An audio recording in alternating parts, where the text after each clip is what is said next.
বহুদিন। পতিত স্বৈরাচার আওয়ামী লীগ সরকারের অহমিকার কেন্দ্রবিন্দুতে পরিণত হয় চট্টগ্রামের কর্ণফুলী নদীর তলদেশে নির্মিত এই টানেলটি।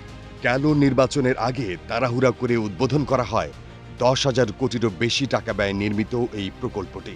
শুরুতে যে পরিমাণ গাড়ি চলাচলের কথা বলা হয়েছিল, গেল 1 বছরে চলেছে তার 4 ভাগের 1 ভাগ। টানেলটি রক্ষণাবেক্ষণে দৈনিক খরচ হচ্ছে কম বেশি 37 লাখ টাকা করে, আর টোল থেকে আয় হচ্ছে গড়ে 12 লাখ টাকার কাছাকাছি।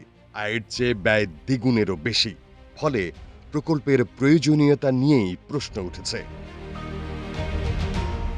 3 লাখ মানুষের কর্মসংস্থানের স্বপ্ন দেখিয়ে শুরু করা মিরসরাই ইকোনমিক জোনে শিল্প প্রতিষ্ঠান গড়ে তোলার আগ্রহ দেখাচ্ছে না কোনো প্রতিষ্ঠান। পতিত সরকারের চাপে দু একটি প্রতিষ্ঠান স্বল্প পরিসরে উন্নয়ন শুরু করলেও তা এখন বন্ধ। অর্থনীতিবিদরা বলছেন, প্রয়োজনের চেয়ে ইচ্ছাকে বেশি প্রাধান্য দিয়েছে বিগত সরকার, যার ফল ভোগ করছে সাধারণ মানুষ।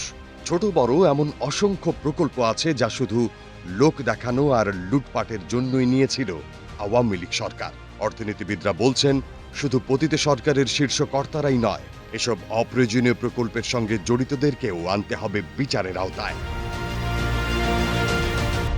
7 থেকে 8 বার ডিজাইন পরিবর্তন করে তৈরি করা হয়েছে লালখান বাজার থেকে শাহ আমানত আন্তর্জাতিক বিমানবন্দর পর্যন্ত এলিভেটেড এক্সপ্রেসওয়ে। অথচ চট্টগ্রামের মাস্টার প্ল্যানে এমন উড়াল সড়কের কোনো প্রয়োজনীয়তাই নেই। ফ্লাইওভারটি পরীক্ষামূলক চালু হলেও তাতে ওঠে হাতে গোনা কয়েকটি ব্যক্তিগত গাড়ি।